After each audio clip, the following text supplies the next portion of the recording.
A Bluetooth 5.1, a 4-way intercom with advanced noise control and music sharing features. Intercom and music simultaneously, which is the Nosi Gocom 4 intercom. Kung ikaw ay mahilig magmotor, mapa-long rides, Alright po, nakarating na tayo sa Lion's short rides, Wow! nature rides, Wow! breakfast rides, group rides, solo ride, or with OBR rides.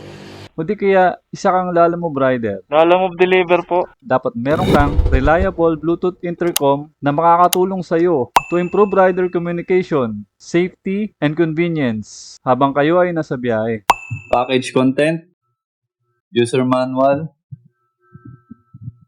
then ang intercom itself, HD speakers, at helmet clamp, and Allen wrench. Tapos charging cable na USB and Type-C. Then wired boom mic or yung tinatawag na hard mic para sa modular or half face at yung kanyang adhesive. At yung kanyang wired soft mic para naman sa mga full face helmet, and may kasamang 4 na adhesive stickers kung saan idinidikit yung HD speaker. Then yung pinaka-wire niya, saan kinakabit yung mic at saka speaker, at yung pinaka-headset jack niya. Madali lang ang pag-install ng intercom device. Hindi mo makakaya kung hindi mo susubukan. Unti-unting tanggalin ang helmet paddings na nasa loob. Kung hindi intercom ready ang inyong mga helmet, there's nothing to worry about. Gawan ng paraan at tamang remedyo to place properly your HD speakers. Then, tansyahin maigi ang tamang lugar sa pagdikit ng adhesive stickers ng HD speakers. Unlike sa mga intercom ready na helmet, may nakahulma na yan na pasadya. Then, start to connect yung HD speakers sa connector. Huwag malilito, may tamang orientation ng pag-connect na naka-emboss para maiwasan magkamali. Next is pagkabit ng clamp using the Allen wrench included. Tansyahin lang ang tamang paglagay. Kung dual visor ang helmet, gaya nito, make sure na hindi makakasagabal sa switch ng daytime visor. Then, idikit ang microphone sa loob kung saan nakatapat ang inyong bunganga pag nakasuot. I used to put the hard mic kaysa sa soft mic kasi may tendency na maputol o mabanat yung manipis na wire once mahawakan nang hindi sinasadya. Pero nasa pag-iingat naman yan ng user. Either soft or hard mic, it's fine. Tapos ay ilagay na ang HD speakers at pwedeng dikitan ng tape para ma-organize ng maayos ang wires before ibalik ang mga paddings. Sa paglagay naman ng jack ng headset, make sure na nasa tamang haba lamang ang nakalabas. Hindi lalawit at hindi rin banat na banat, yung sakto lang. At for safety ng wires na nakalabas, pwede nyo rin balutan ng electrical tape. Okay, na-install na natin siya sa helmet ni OBR. So, testing na natin siya ngayon na i-pair ng intercom. Alright, so first, press natin tong nasa taas, which is the power button. Long press lang natin ng 1 second.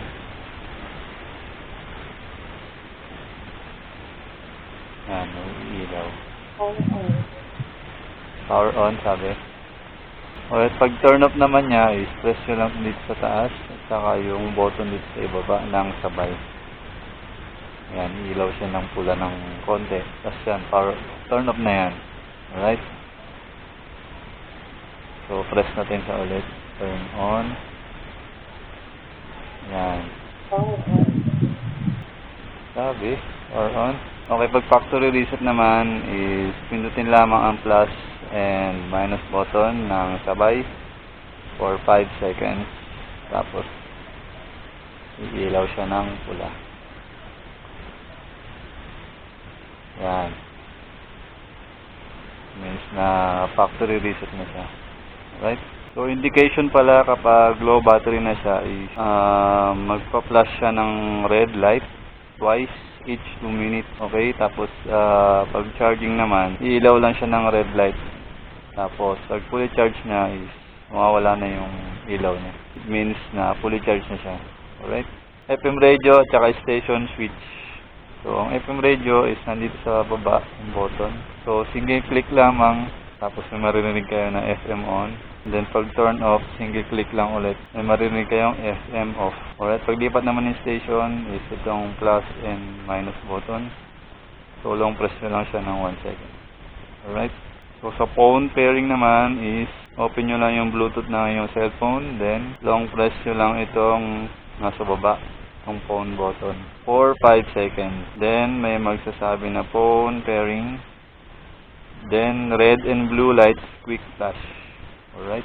So magpe-play naman kayo ng music habang nakakonect sa cellphone is single click lamang yung phone button para pag-play and pause na music. Sa paglipat is long press lang tong plus and minus button. Voice assistance like Siri or Google Assistant. Pag nakakonect na sa inyong phone, so long press nyo lang tong phone button ng 1 second. Then pag na-activate na si Google Assistant, then you can talk to the microphone. Then sa phone call operation naman, so pag may tumawag sa inyo sa cellphone nyo, tapos nakakonect yung intercom, so mag-auto answer siya pag wala kayong pinindot in 8 seconds. So mag-auto answer siya. So kung gusto nyo man i-reject yung call, pindutin nyo lang yung phone button ng 1 second to reject call. Tapos gusto nyo mag-redial nung last number na tatawagan nyo is double click lamang itong phone button. Okay, so dito na tayo sa pairing mode.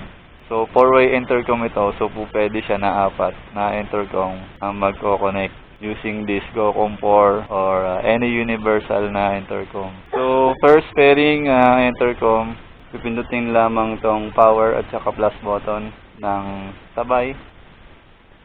Ayun, pag nag-blick na siyang ganyan,